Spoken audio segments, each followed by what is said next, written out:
Hello，大家好，我是蓉儿。这节课呢，我会带着大家一起看一下我们整个课程的架构，了解一下你学完这门课程会做出什么样的内容。首先的话呢，跟大家讲一下，这也就是我们上节课其实和大家分享到的，呃，我们这节课里面包括的内容是比较丰富的。那么首先，大家可能会遇到，如果说你想要创建自己的角色的话，可能会有一些迷茫。如果说之前可能是已经有绘画基础的同学，那你在去创作角色的时候，其实要考虑的不只是绘画的画面，而是整个角色的人物塑造。所以说，我会教你怎么样去，在去塑造这个角色的同时，能够有一些思考关于市场的思考也好或者是关于整个的 IP 的思考也好。然后第二个的话呢，就是我们再去产出这个 IP，就是创建这个 IP 之后，我们是需要通过一些，比如说社交媒体的传播手段呐，然后或者是说通过关于这个 IP 的绘画内容的输出要去稳定的产出一些内容的，不管是绘画内容还是传播方向的内容。那很多同学可能会现在就不知道要去画什么样的一些延展，以及说不知道要怎么样去在社交媒体上发布这些内容，可能会困在这里，所以我会教大家一个内容创作的体系帮助大家突破这样灵感的枯竭的这种困惑。然后第三个的话呢，就是作品价值的困惑，就是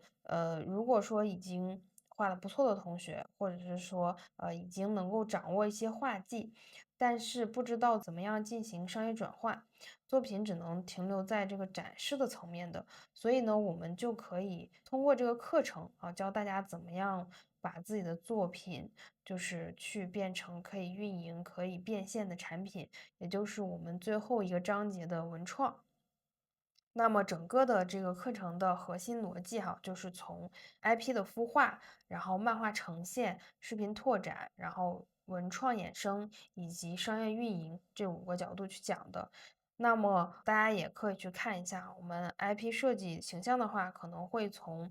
我们最初的这个角色设定比如说他从他的性格呀、他的背景故事然后以及角色的一些内在的一些灵魂，他的一些性格，他能够受哪些群体喜爱的点，以及他怎么样去引起对应用户的这个共鸣、情绪共鸣，这个都是我们在去进行角色设计的时候需要去考虑到的内容。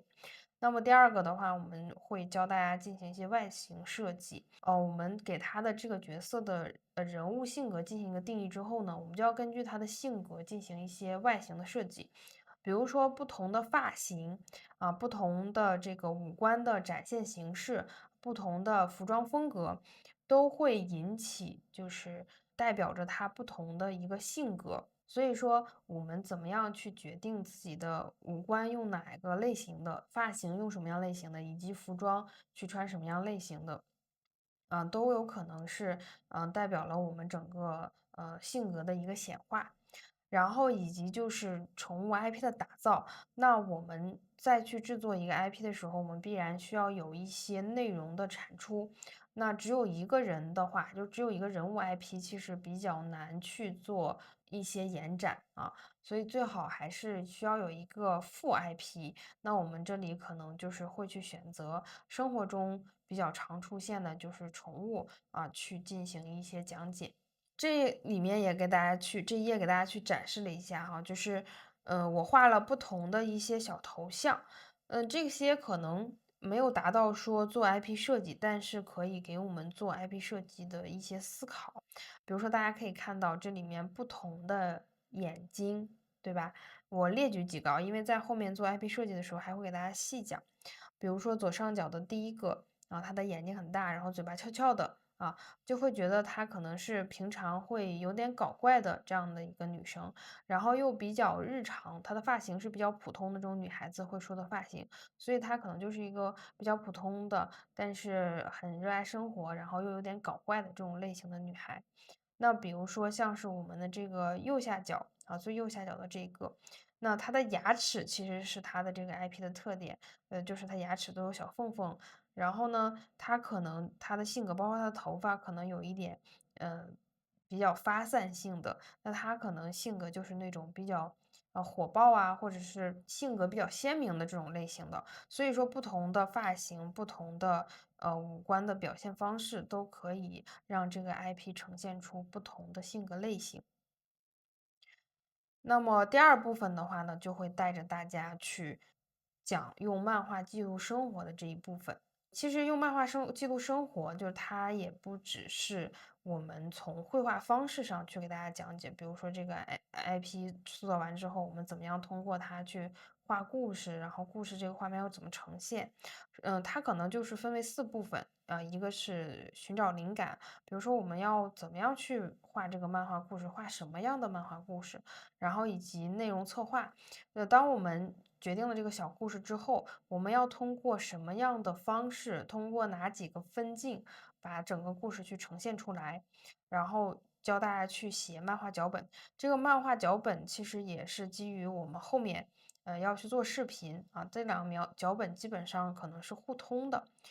然后以及就是你再去写了一个脚本之后，那你具体呈现出来，你用什么样的方式，那每一个分镜要怎么样去画，是近景、中景还是远景，然后以及它的排版方式是怎么样的，要符合我们整个的一个阅读顺序。然后第三部分的话呢，就会去教大家把漫画变成视频啊，这样一部分的内容。那么视频脚本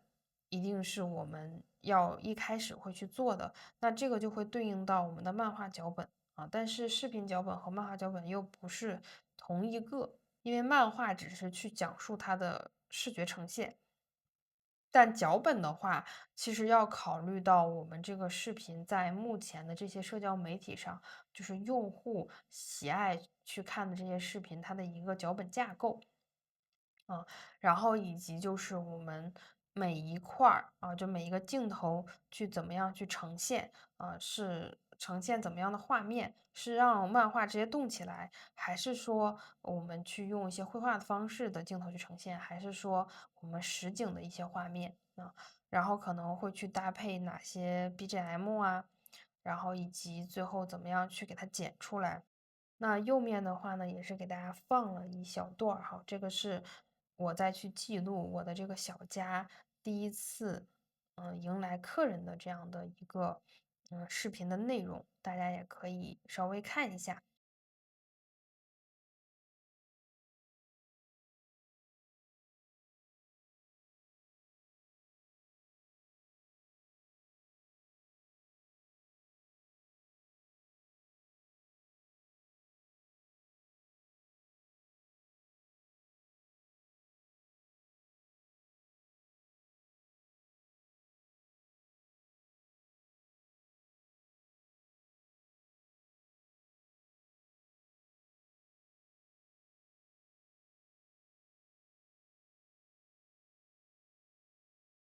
那这里呢，我也使用了就是实际的场景和漫画相结合的方式，然后去录制的整个的一个视频。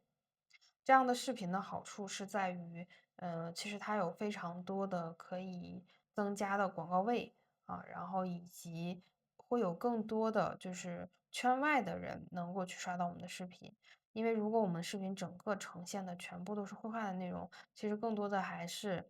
绘画的同行会去刷到我们。所以说，就是如何去做出这种让大众都喜欢，或者是大众都能够去看的视频，也是我们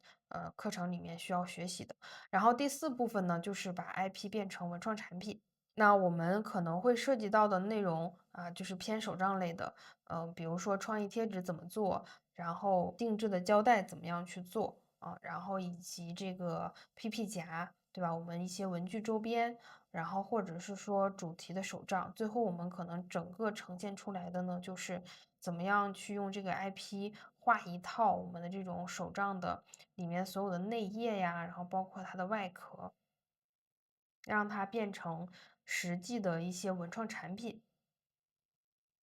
然后第五部分的话呢，就是让更多的人哈去看到你的作品。我们第五部分的话呢，就是会去教大家短视频的一些制作呀，然后包括怎么样去保持稳定的更新啊，然后去培养观众的一些期待啊，一些期待感。